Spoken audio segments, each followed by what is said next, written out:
Hello everyone, namaku Diana dari Fuse Northeast. Hari ini kita akan sama-sama belajar mengenai satu tema, yaitu The Great Commission. Di Matthew 28, verse 18 to 20, and Jesus came and said to them, all authority in heaven and on earth has been given to me.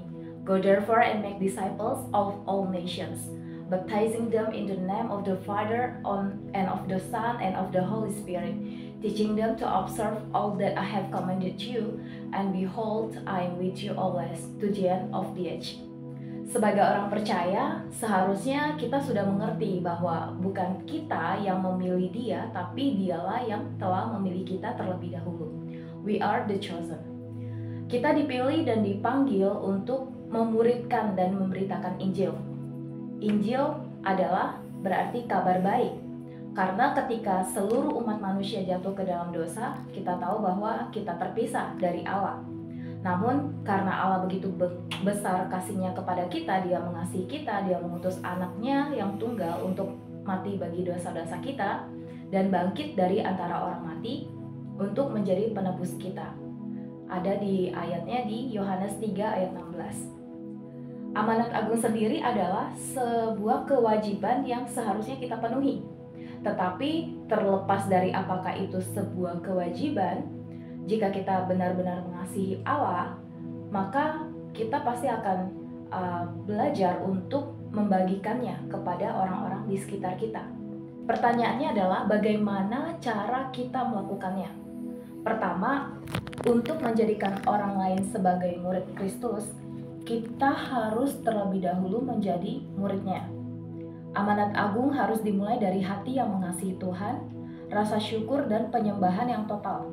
Kita juga harus mengerti bahwa amanat agung bukan hanya perintah. Dan yang kedua, jika amanat agung dipandang sebagai satu perintah, maka kita sebagai manusia akan merasa bahwa ini adalah hal yang menakutkan, penuh tuntutan dan berat untuk dilaksanakan. Tetapi faktanya, ada janji-janji Tuhan di dalam bagian perintah itu. Kita bisa lihat di dalam kutipan, all authority in heaven and on earth has been given to me. Ini adalah janjinya yang pertama, yaitu bahwa Tuhan yang bangkit telah menang dengan segala kuasa di sorga dan di bumi ada di dalam tangannya. Dalam segala keadaan kita tahu bahwa ia tetap pegang kendali. Lalu selanjutnya kita bisa melihat janji Tuhan yang selanjutnya, yaitu adalah and behold, I'm with you always to the end of the age. Janji yang kedua adalah bahwa kita tidak akan pernah sendirian untuk menjalani amanat agung ini. Bahwa Tuhan berjanji dia akan bersama dengan kita selamanya dengan mengutus Roh Kudus atas hidup kita, supaya kita setia dan kita mampu untuk menjalani perintah ini sampai akhir.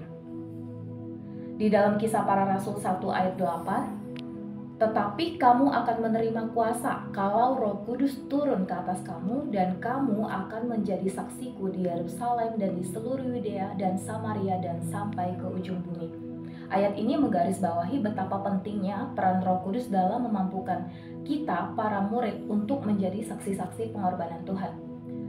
Dan proses menjadikan murid ini memang harus melibatkan penginjilan. Tetapi bukan cuma itu saja, karena perintah menjadikan murid seperti yang Yesus contohkan menuntut satu proses yang terus-menerus. Dari seseorang mendengarkan Injil, mengaku percaya, dibaptis, diajarkan segala sesuatu yang pernah Kristus ajarkan, dan melakukan sampai pada akhirnya orang itu menyerupai Kristus, yaitu Christ likeness. Dan ini adalah suatu proses pemuridan yang utuh. Lalu selanjutnya ketiga, bagaimana kita melakukan Great Commission, ada di kata perintah go therefore atau pergilah, yang sepertinya terkesan bahwa untuk menjalankan amanat agung ini kita harus menjadi misionaris atau full timer di gereja. Tapi menariknya adalah dalam kata asli yang dipakai untuk pergilah itu lebih diartikan sebagai as the way you go, yang artinya adalah ke tempat mana saja kamu pergi atau di mana saja kamu berada. Kita bisa menginjil gitu. Jadi bisa menginjili keluarga, di kantor, di lingkungan pertemanan, dimanapun Tuhan tempatkan, di sanalah kita harus memberitakan kabar baik. Dan sesungguhnya kita semua dimampukan untuk mengabarkan Injil. Tetapi mungkin dari banyak di antara kita yang terlalu banyak pikiran atau tidak memiliki pengetahuan yang cukup atau takut menyinggung perasaan orang lain.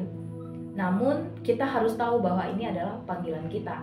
Kita bisa melakukan penginjilan lewat hal-hal yang paling sederhana, contohnya mengasihi orang lain, memperhatikan orang lain, menjadi orang yang berintegritas dan membiarkan orang lain mengetahui iman Kristen kita.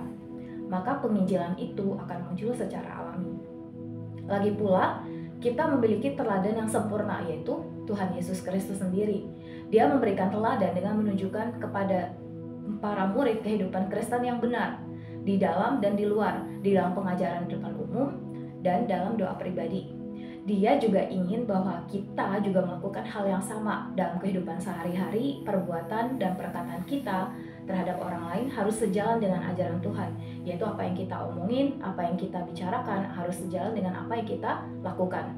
Inilah cara Injil ditanam jauh di dalam hati manusia. So, the conclusion of how to get it done, we must first be disciple of Him, and the second one is take the Great Commission as God's promises instead of a task. And we should remember this, that all authority in heaven and on earth has been given to me, means given to Jesus. And behold, I am with you always to the end of the age.